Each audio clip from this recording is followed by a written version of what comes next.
Mais il connaît également le tempérament de la génération, des générations et des générations nouvelles qui naissent. Il connaît leur tempérament, il connaît leur mentalité, il connaît leur allure. Et là, maintenant, pour Dieu, pour mettre l'équilibre, pour mettre la situation, pour que la situation ne soit pas continuelle et dégradante, Dieu n'a pas permis aux musulmans, aux croyants, de pratiquer le mariage forcé.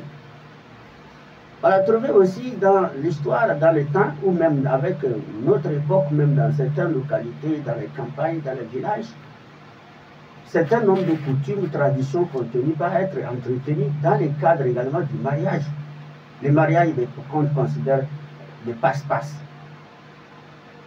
Alors si c'est une jeune fille, l'islam, une jeune fille qui ne s'est jamais mariée, l'islam demande aux parents de la consulter, de voir son avis et de mettre en fonction son avis. Mais une femme déjà mariée, divorcée ou veuve, et qui veut se remarier, les parents ne s'ingèrent pas dans son choix parce qu'on la considère comme une personne majeure, une personne mûre, une personne qui a déjà vécu l'expérience du foyer. Alors on ne cherche pas trop à s'ingérer dans son choix. Mais une fille qui ne s'est jamais mariée, qui ne connaît pas l'expérience, qui n'a aucune expérience, qui ne connaît pas les conséquences du foyer, ce côté on ne la force pas, mais on cherche son consentement.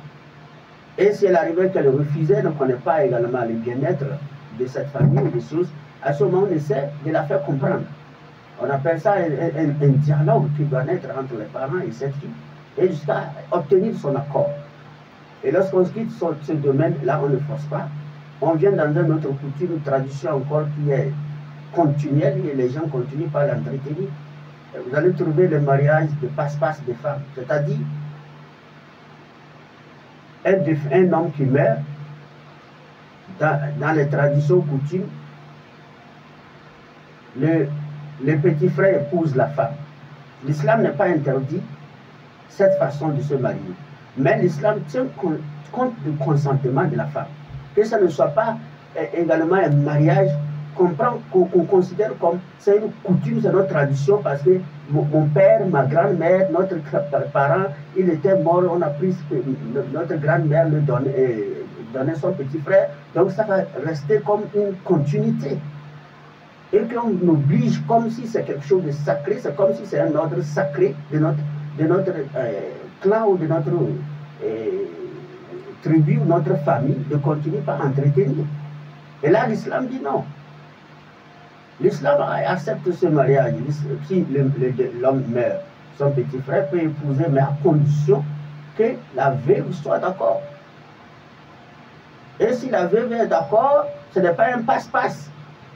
Le foyer de son grand frère est terminé par la mort de ce grand frère.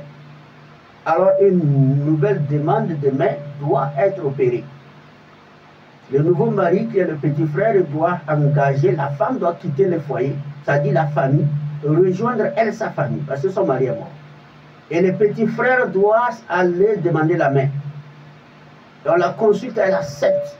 Il vient, il paie une nouvelle dot, et on fait le mariage. Elle revient encore dans la même famille, chez le petit frère. Mais avec la coutume et tradition, c'est pas ça. On force ça. On dit non. Non, elle n'a pas le droit, tant que le grand frère est mort, elle n'a pas le droit. Chez nous, c'est comme ça, rien ou rien. Donc les deux familles s'entendent pour appliquer cette loi coutumière et traditionnelle, et qui est dans les difficultés, à qui on est en train de nuire. Il se fait que le petit frère ne veut pas. On est en train de le nuire avec une femme qui ne veut pas. Il se fait que la femme ne veut pas le petit frère. Nous sommes en train de nuire la femme pour épouser un homme qu'elle ne veut pas. Et obligatoirement, ce mariage est toujours consommé dans les traditions et coutumes. Alors si l'islam intervient, là il interdit ça, pour dire que c'est incompatible à la croyance islamique, les musulmans ne doivent pas pratiquer ça. Les musulmans ne doivent pas pratiquer ça. Autre forme de situation, c'est le mariage interdit par la coutume et tradition des clans. Par exemple, vous allez trouver certains clans, il est interdit que les deux personnes, hommes ou femmes du même clan, se marient. La coutume interdit ça. Je ne vais pas citer un exemple pour un clan pour avoir problème avec les gens, mais je m'arrête là, les gens comprennent. Vous savez, vous comprenez bien que nous sommes des gens appartenant à des ethnies, mais de clans différents. Dans les différences de clans, vous trouvez que les clans, le même clan, voilà le jeune homme qui voit une fille du même clan que lui veut, la fille veut, mais les parents disent niet. Il est interdit depuis nos ancêtres. Nos ascendants n'ont jamais pratiqué ça. Notre coutume ne permet pas. Alors là maintenant, si on est musulman, on se pose la question, est-ce que cette coutume-là est compatible au principe de l'islam? On dit non. Ce n'est pas l'islam. Et lorsqu'on est musulman maintenant, on va pratiquer ce que l'islam nous recommande. Ce genre de régime de mariage n'est pas interdit. On dit même la bienvenue. L'islam même applaudit également ce genre de choix. Nous sommes de même clan, en quelque sorte une même famille. Mais on n'est pas des personnes de même sang. Sa famille est différente de ma famille. Sa famille, quand il y a une différence de famille, c'est fini, affaire de clan n'intervient pas pour interdire ce mariage. Donc l'islam lutte contre ça. Donc c'est la coutume que l'islam lutte contre ça. L'islam ne permet pas ce genre de réaction pour empêcher les gens de vivre ce que Dieu les a permis. Ils interdisent aux gens ce que Dieu les a permis. Et là maintenant, cette coutume ne doit pas être la bienvenue dans la foi musulmane. Voilà pourquoi c'est incompatible à la croyance islamique, au principe de l'islam en matière de mariage. Alors vous allez trouver des coutumes aussi qui portent atteinte à la vie. À l'époque du prophète sallallahu alayhi wa sallam, quand le prophète sallallahu alayhi wa sallam est arrivé à la Mecque, et quand il dit il est arrivé à la Mecque comme si c'est quelqu'un qui est quitté d'un autre pays, non. Quand le prophète est né, il est quitté dans ses parents. Il a trouvé que les Arabes, à cette époque, depuis les ancêtres enceintes, des siècles, enterraient des filles vivantes. Quand une personne a une fille vivante, et que la fille, il laisse d'abord, selon la loi de la coutume, la fille va grandir, atteindre 3 ans, 4 ans, le temps qu'elle s'exprime, le temps qu'elle parle, elle mange bien, et le père va prendre l'enfant, la petite fille, aller creuser une tombe et l'enterrer vivante. Ça veut dire qu'on ne la tue pas avant d'enterrer. On ne la tue pas. À leur époque, il ne tue pas avant d'enterrer. Mais ils creusent la tombe et ils introduisent la petite fille, déposée dans la tombe et pousser le sable versé sur elle et enterrer. Elle meurt dedans. Alors pour quelle raison, lorsque le prophète a commencé par grandir, son esprit ne concevait pas, son esprit ne concevait pas cette pratique. D'abord, lui, le prophète lui-même, il avait déjà quelques institutions dont Dieu l'avait déjà guidé à considérer certains nombres de pratiques comme des pratiques injustes contre l'homme. Le prophète lui-même, avant qu'il ne reçoive la prophétie, il a commencé par voir l'injustice de leur pratique, il a commencé par détester ça.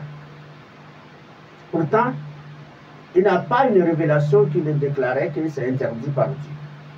Mais étant donné qu'il a dit c'est une coutume, il pose la question, le temps des histoires des ancêtres, de leurs ascendants, et que c'est une tradition qu'ils ont continué par entretenir. Alors le prophète n'était pas d'accord. Mais il n'avait pas le pouvoir d'interdiction. Mais il s'est donné lui-même en tant que messager, il s'est donné lui-même en tant qu'une personne qui voit l'injustice, à ne pas pratiquer ça. Donc le prophète a eu des enfants avant la prophétie. Il n'a pas enterré sa fille Fatima vivante. Il n'a pas enterré sa fille Fatima vivante. Il a refusé. Et ceux aussi qui avaient peur d'emboîter, de pratiquer, c'est-à-dire de refuser ce que font les ancêtres, leurs coutumes, et qui n'avaient pas le courage, ont commencé par emboîter son pas. Et c'est là maintenant, certains parents ont commencé par voir un certain nombre de révolutions dans l'esprit des jeunes de cette époque, et ont commencé par culpabiliser Mohammed, paix et salut d'Allah sur lui, le considérant comme quelqu'un qui a amené une nouvelle mentalité, il a amené une nouvelle réaction, où il a amené un certain nombre de montages des enfants à manquer de respect à leurs ancêtres ou à manquer de respect aux traditions et coutumes de leurs ancêtres. Vous voyez, c'est dans cette situation que la révélation est descendue. Ou quand Dieu lui a accordé la prophétie, Dieu, c'est dans cette situation que Allah le Tout-Puissant, il a révélé les versets qui interdisent également ces genres d'interdiction. Et qui interdit ces genres de pratiques. Et le prophète a trouvé cette interdiction normale et a remercié, a loué son Créateur pour sa réaction. Et ça a été interdit. Et les Arabes ont commencé par abandonner tous ceux qui se convertissaient en islam. Et ils ne pratiquaient pas également l'enterrement d'une fille vivante. Et cela a pris fin dans la communauté musulmane. Mais ça, c'est le domaine des Arabes à l'époque. Mais lorsque vous rentrez dans un autre monde, vous trouverez l'histoire diverse relative à ces genres de meurtres injustes concernant la croyance coutumière et traditionnelle. Il y a une histoire qui nous a été relatée et dont nous connaissons, dont l'histoire, d'après le prophète sallallahu alayhi wa sallam, à l'époque de Khalifa, de Omar ibn Khattab, c'est-à-dire l'époque de règne de Omar ibn Khattab. À cette époque-là, en Égypte, c'était un peuple qui pratiquait le paganisme. Il y avait des chrétiens qui aussi étaient là. Donc les païens qui étaient également majoritaires. En quelque sorte, c'est eux qui gouvernaient l'Égypte. À cette époque de Omar ibn Khattab, il y avait un gouverneur musulman qui est choisi comme gouverneur et imam pour aller s'occuper de l'affaire des musulmans qui venaient de se convertir en Égypte. Il est arrivé, les gens ont commencé par se convertir en masse. Ils avaient compris l'injustice de certains nombres de coutumes et traditions, de certains nombres de pratiques qui sont incompatibles même à l'esprit humain, dont les esprits humains ne concevaient pas. Ils ont trouvé l'islam la bienvenue. Ils sont convertis en masse. Des mosquées furent érigées partout. L'islam commence par être une religion de la société. Mais les païens continuaient par pratiquer quelque chose. Et dans leur coutume et tradition, vous savez, l'Égypte, c'est une terre qui a déjà doté d'un grand don qui est ce qu'on appelle le Nil. C'est un grand fleuve. Un grand fleuve, le Nil. Donc le Nil, ça dit tarissait. Des fois, ça prend 50 ans, ça tarit. Des fois, 100 ans, ça tarit. Et maintenant, ça a commencé avec leurs anciens. Comme le prophète nous a dit, les djinns peuvent vivre 500 ans, 400 ans de longévité. Donc ça veut dire qu'il y avait un djinn là-bas qui faisait ce montage, qui absorbait l'eau, qui fait disparaître l'eau. Et à ce moment, lorsqu'il y a la sécheresse à cette époque, commence par gagner les gens, l'absence de l'eau commence par envahir les difficultés, l'eau commence par envahir la population égyptienne.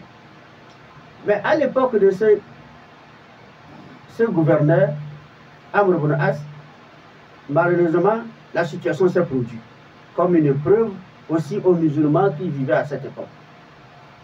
Donc, ceux qui étaient là, pratiquant des traditions et coutumes, ont jugé bon de renouveler les cérémonies. Et les cérémonies à l'époque, lorsque le Nil tarit, alors, qu'est-ce qu'ils font?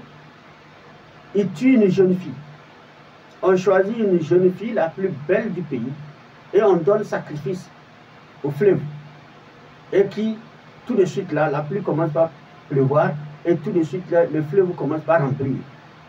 Et ils organisent une fête pour remercier leurs dieux et leurs ancêtres pour ce cadeau. Pourtant, c'était un génie monté par le diable qui jouait ce jeu contre eux. Et ils avaient cru. Pendant des centaines de siècles, ils vivaient dans cette coutume et tradition. Quand il y a ce problème, ils essaient de faire ces offrandes-là. Et la situation marche. Mais lorsque les musulmans sont devenus nombreux avec le commandant et l'imam en même temps, voilà la situation qui se produit. Et à cette époque, les païens étaient des minoritaires. Ils ne peuvent pas agir. C'est à celui qui est plus fort que eux. Celui qui les gouvernait, c'était Amr ibn As qui est musulman. Donc ils l'ont consulté, ils ont dit, ah, les difficultés que nous avons, nos ancêtres avaient des solutions. Mais lui, il avait déjà l'histoire. Nos ancêtres ont des solutions, et les solutions, c'est que nous allons essayer de faire le sondage dans la population, il choisit une jeune fille et faire le sacrifice, et ça va marcher. Amr ibn As, il a trouvé que la situation est un peu complexe. Parce qu'en islam, lorsqu'il y a absence d'eau, il y a absence de pluie, il y a la prière de demande de la pluie. Et lorsqu'il y a trop, il y a des inondations qui causent des dégâts matériels et qui portent atteinte à la vie. Il y a aussi la prière pour demander à Allah l'arrêt de la pluie pour sauver également les bétails et sauver les hommes. Mais Amr ibn As était à cette phase-là, mais il avait quand même un chef. Il ne peut pas agir, il ne peut pas dire non ni oui sans consulter son chef Omar ibn Khattab qui était à Médine. Il a donc écrit une lettre, il a envoyé un émissaire à son calife Omar ibn Khattab qui était à Médine. Et il a lu, Omar ibn Khattab a reçu la lettre, et il a lu, radiallahu anhuma, que Allah les a agrée tous quand il a lu la lettre de Amr ibn As. Il a souri, il a ri, il dit, mais ça c'est quel jeu? Sûrement qu'il y a un djinn qui a affaire avec eux. Donc, je vais m'adresser une lettre à Amr ibn As et une lettre à ce djinn. Et Omar ibn Khattab a composé deux lettres. Une lettre pour son commandant, son gouverneur de l'Égypte, et une lettre pour le Nil, pour le fleuve de Nil, le djinn qui est là-bas. Il a écrit les deux lettres. Arrivé maintenant, Amr a vu son nom sur la lettre. Il sait que ça, c'est la lettre qui appartient. Et l'autre lettre, il dit c'est pour le fleuve. Il a ouvert pour lui, il a lu. Il n'a pas ouvert pour le fleuve. Il n'a pas ouvert. Mais l'émissaire l'a dit, Omar ibn Khattab dit tu as l'autorisation, tu peux ouvrir, lire pour le Nil. Donc il a lu pour lui, il dit quoi? Tout court. Assalamu alaikum wa rahmatullah, que la paix soit sur toi et sa miséricorde sur le peuple égyptien. Mais je te recommande d'aller juste pour lancer cette lettre-là dans le fleuve. Je m'adresse au djinn qui est là. Et il a ouvert l'autre lettre, il a vu. Omar ibn Khattab a fait salam. Il a dit, toi, créature d'Allah, il ne peut pas te traiter de malheureux, mais attention, tu peux être malheureux si tu ne te repens pas. Les actes que tu poses pendant les siècles, Allah t'observe. Quelle que soit ta durée de vie, un jour tu mourras, tu rejoindras ton Seigneur. Et tu auras le compte à rendre. Celui que tu considères comme ton Seigneur, le diable, Iblis, qui t'a mis dans cette situation, ne pourra rien contre toi face à Allah et face à l'enfer de Dieu. Mais moi, je t'ordonne d'abandonner ton acte abominable et quitte l'endroit. Les stratagèmes que tu as ourdis avec tout tes alcooliques djinns de l'Égypte, je ne vous demande pas, je n'ai pas le pouvoir de vous faire quitter la terre égyptienne parce que la terre ne m'appartient pas, mais je vous demande de renoncer à votre pratique. Alors si tu crains Dieu, renonce à ta situation, et si tu refuses aussi ma proposition, reste là et fais ce que tu veux, on ne te donnera pas une jeune fille. Jusqu'à le jour de la résurrection, toi et moi, on va se rencontrer face à Allah. Quand il a jeté la lettre, il est retourné. Quelques minutes seulement, on a vu les changements. On a vu les nuages ont commencé par se former, c'est la pluie qui se prépare. On a vu le Nil a commencé par changer de couleur, c'est la pluie qui a commencé. Vous voyez? Donc, c'est une tradition coutume. Mais vous savez, le diable ne fait que... Le diable a des mesures. Le diable ne s'accompagne. Dieu même nous a parlé de ses stratagèmes, de son complot, de sa façon d'agir. Il ne s'accapare pas de nous jusqu'à ce que nous avons besoin de lui à travers des actes que nous posons, qui sont des actes qu'il veut. Et lui ne fait que intervenir pour nous soutenir. Et lui aussi, Dieu l'a donné un certain nombre de pouvoirs de magie. C'est pourquoi les Arabes à l'époque du prophète Sulaiman, et même à l'époque de tous les prophètes, que ce soit tous les peuples ou les communautés passées avec les prophètes qui ont précédé Mohammed, et ils ont vu la situation, ils n'ont pas pu confondre, ils confondaient la magie et le miracle, parce que le miracle provient de Dieu, mais la magie provient de Satan. Donc à l'époque des anciens, à l'époque des autres prophètes, jusqu'à même à l'époque des Arabes, où le prophète Mohammed, lui aussi, il a commencé sa prophétie, il y avait la magie qui était pratiquée. Et la magie est toujours pratiquée par les humains, qui font recours au diable, qui font recours au génie. Et les génies ici, qui est dans le monde invisible, ils posent des actes, nous ne le voyons pas. On ne le voit pas, mais on peut voir un certain nombre de choses. C'est le génie qui est là-bas. Étant donné que Dieu ne nous a pas donné les yeux pour l'apercevoir, pour le voir, alors c'est magie. Mais ceux qui ont les esprits éclairés et qui ont des intelligences et qui sont raisonnables, ils ont étudié profondément, bien qu'ils n'étaient pas des croyants musulmans pratiquants, et pour comprendre qu'il y a les génies qui font ça, et ils ont considéré ça comme la magie. Donc voilà pourquoi le prophète, quand le prophète est venu, ça c'est tous les prophètes, quand ils ont des difficultés face à leur peuple en ce qui concerne leur message, ils demandent à Dieu de leur accorder quelque chose comme miracle pour pouvoir les convaincre. Donc quand Dieu donne un prophète un miracle, il est présent, qu'est-ce qu'il dit? Il dit, il dit, ça c'est une magie. Parce qu'ils confondent la magie provenant du génie et de ce que le prophète fait comme miracle. Donc ça veut dire que dans le monde même, de ceux qui ne croyaient pas à la prophétie de Mohammed, ils savaient qu'il y a la magie. Donc la situation de Nil n'était autre que la magie, qui n'avait pas une réalité comme ça. Parce que les génies sont dans le monde invisible et ils peuvent poser des actes invisibles et à nous faire croire qu'il y a une réalité et qu'il faut pratiquer cette réalité avant. Pourtant, c'est le plus grand mensonge. Mais comme Ibn Khattab, Dieu l'a donné la foi, ainsi que son gouverneur qu'il a envoyé là-bas, qui gouvernait, qui était aussi imam, Dieu les a donné la foi, ils ont pu sauver la situation. C'est pourquoi toutes les traditions, toutes les coutumes qui portent atteinte à la divinité de Dieu, qui portent atteinte également à l'unicité de Dieu, qui portent atteinte à l'honneur de l'homme, à la dignité de l'homme, à la santé de l'homme, à la vie de l'homme, au bien de l'homme, alors sont incompatibles à la foi musulmane. Donc l'islam l'interdit et l'islam lutte contre eux. L'islam les interdit et l'islam lutte farouchement contre tous ces gens de coutumes et traditions. C'est pourquoi quand le prophète, tous les prophètes qui ont parcouru la terre et ils ont eu face aux gens qui étaient des pratiquants de leurs coutumes et traditions, et ils les disaient quoi? Les versets uniques, وَإِذَا قِيلَ لَهُمْ اتَّبِعُوا مَا أَنزَلَ اللَّهُ قَالُوا بَلْ نَتَّبِعُ مَا أَلْفَيْنَا عَلَيْهِ آبَاءَنَا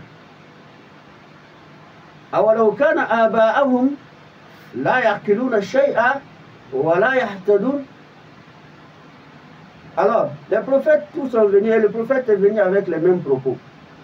Dieu le dit, lorsque vous le dites,